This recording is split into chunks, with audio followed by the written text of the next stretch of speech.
Alright, I finally got the timing cover off this old Mopar dump truck. I am investigating a timing issue. The timing chain has a little bit of slop, and let me get a flashlight.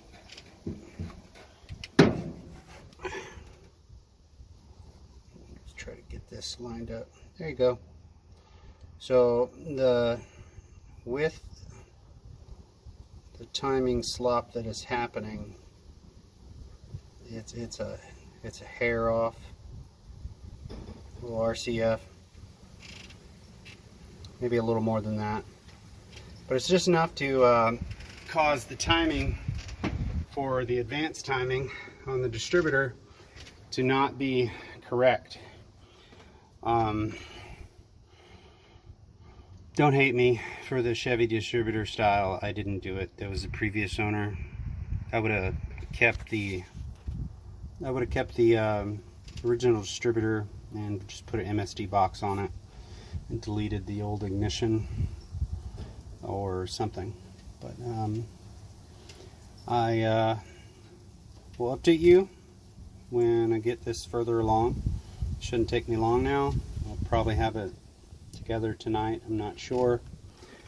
And then I have a clutch slave cylinder to replace down there for the hydraulic clutch system.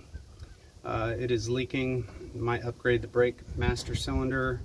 The brakes failed on me last time I was drifting this bad boy around the crabapple tree in the back. It's okay, I know how to drive. I can stop anything. But I will fix her up and get her back on the road and try to use what it's intended for and not hot rod the dump truck. I swear. Maybe. Alright, I have most of the timing cover cleaned of the gasket maker. Holy love of God. Whoever put this on there, they used a lot of gasket maker. They were missing gaskets and pieces. They did a really good job sealing it. I just got to replace the crank seal, and then I'm going to minimally use gasket maker in the right spots to hold gaskets, and then put her back together, and then start assembling the accessories. I'll pause here and move forward. Moving forward, so I'm replacing the, see, my lift has become my workbench.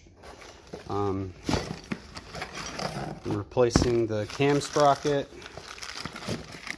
and crank sprocket, and then, come on box, the timing chain itself. Let's see if, oh shit.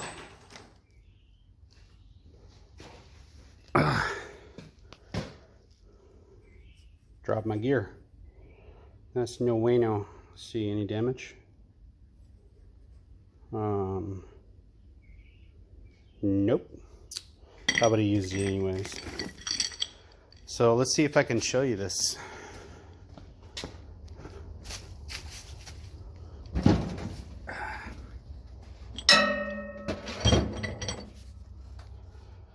All right.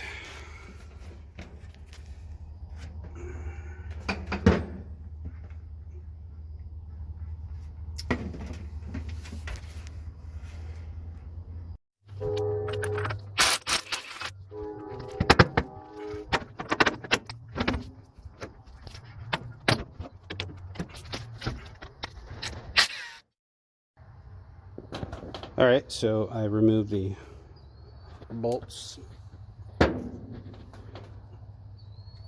Let's see, this is probably way on there. This one, nope. Crank is good. I'm going to pause this while I shake this loose. Alright, let's see if I can do this one-handed. Yeah, that's shaking it loose. A little pry bar. I'm replacing the sprocket, so it doesn't matter as long as I pry in a good spot where I don't mess up the motor. But so trick is to not jam it up like this. But you see how it moves pretty easy once you get it going. They're not all like that at all. But don't let me say it is. So just slip that off. Throw it where it belongs. And see if this one will slip off. No, let me pause. All right, well, I would show you me taking that off, but by prying on it gently, I must have got it a little bit cocked on there, and that's what it is, because it's a perfect fit, you know. So just you barely moving it gets it a little stuck. So I got a little stuck, and then I pried a little bit on this side, and it's a bing where the other one is, down there. So we go ahead, get the new one set up. There we go.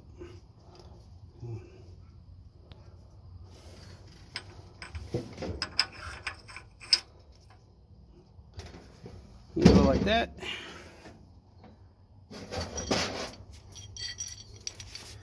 This might take some. All right, well, I really need to be able, let me see if I can prop this up.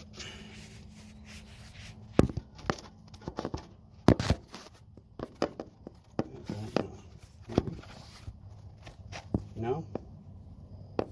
That'd be awesome if it did. There's not enough.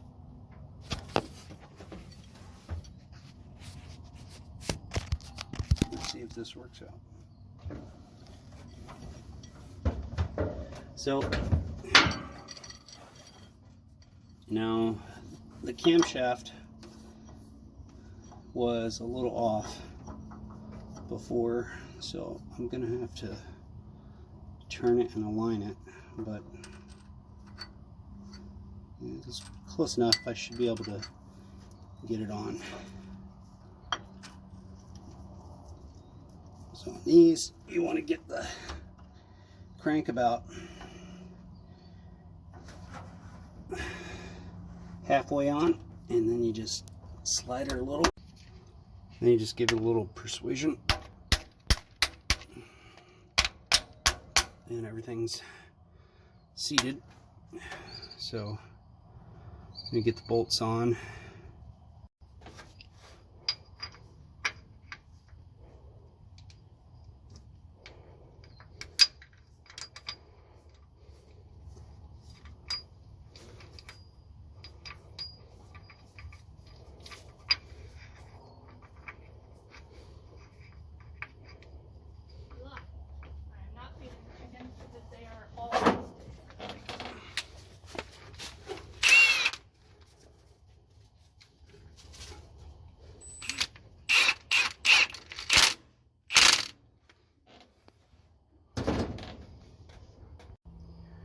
I know that was a little more ooga than I wanted, but hey, I gotta fix it, right?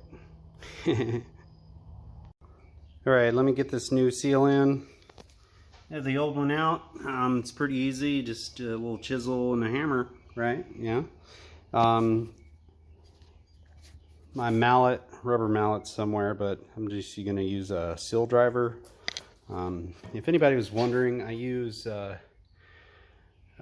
I try to stick with good brand names. Try to buy it local.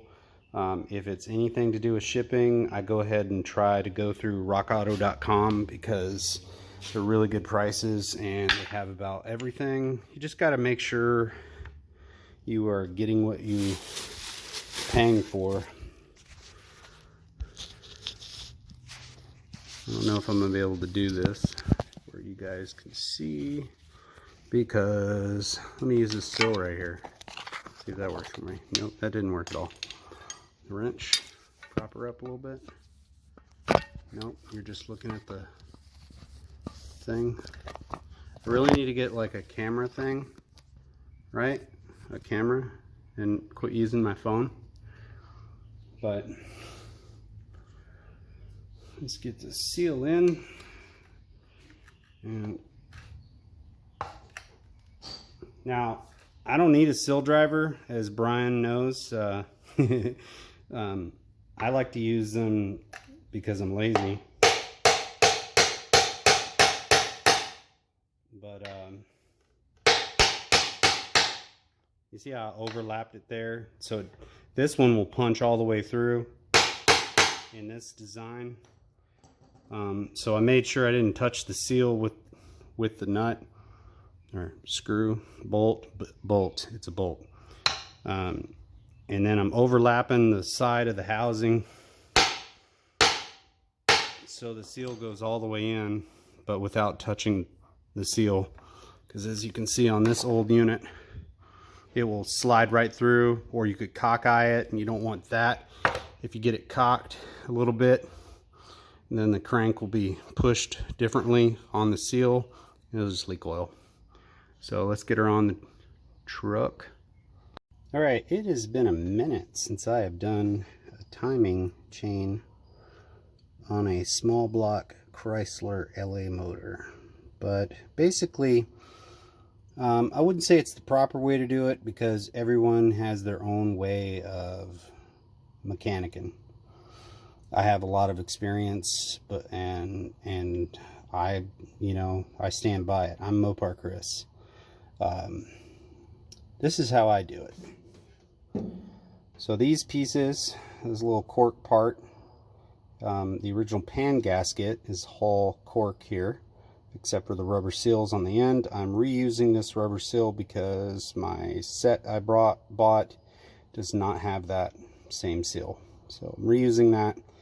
I would, trust me, if there was anything wrong with it, I would stop what I was doing and order the right part. But I'm confident with a little bit of gasket maker, the gray stuff I'm using, it'll be fine. This cork gasket is provided. There are different lengths for different makes and models, and you cut to fit. You want to apply a little bit where the cork meets the rubber and the cork meets the engine and the other gasket. Same thing on the other side. Cut to fit, and you do that. I always use, it's my preference, you don't have to, I always use a little bit of gasket maker around the water jets. Want a little bit of extra. There's gasket maker on this side because I put it on backwards. It's been that long, I forgot that the holes are different there. So I have the timing cover right there.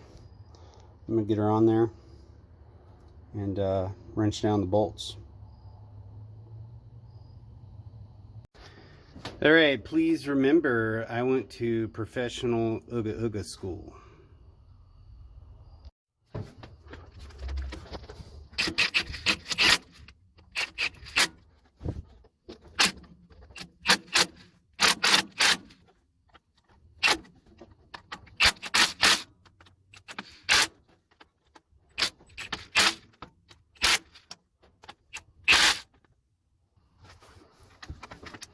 Should have better lighting.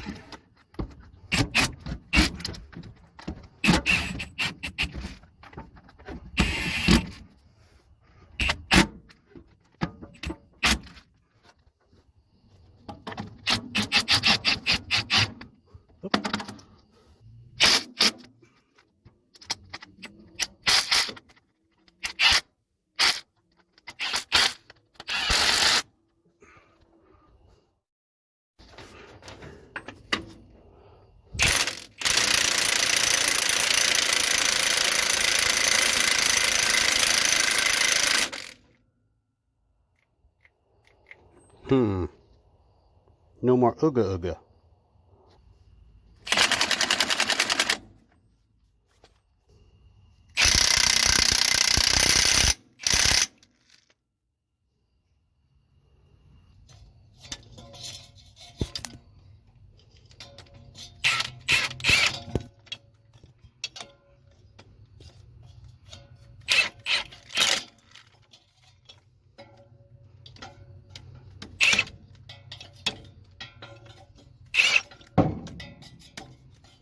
Find the bolt. Alright, as you can see, I have the fan on, the crank pulley, whatnot, peripherals. I'm going to finish up buttoning up this, and then I'll put on the radiator and fan shroud, and then I'm going to get to the clutch slave cylinder. That's real quick and easy. I hope so. But that's a timing cover for a small block Mopar LA block, pretty old one. If anybody notices that crank pulley, you'll know that that is a balanced for a steel crank. So it's a steel crank motor, so that's like either a late 60s or early 60s motor. Cool. Let's get her done. Alright, I just wanted to show you this slave cylinder before I replace it. It goes down there, but there's not a lot of room to work on. Since there's enough slack and bendableness in the hard line, I can disconnect it from the tight spot and move it up where I can work on it. So just a little tidbit of hint on how to do things better. That's more like it, you son of a bitch.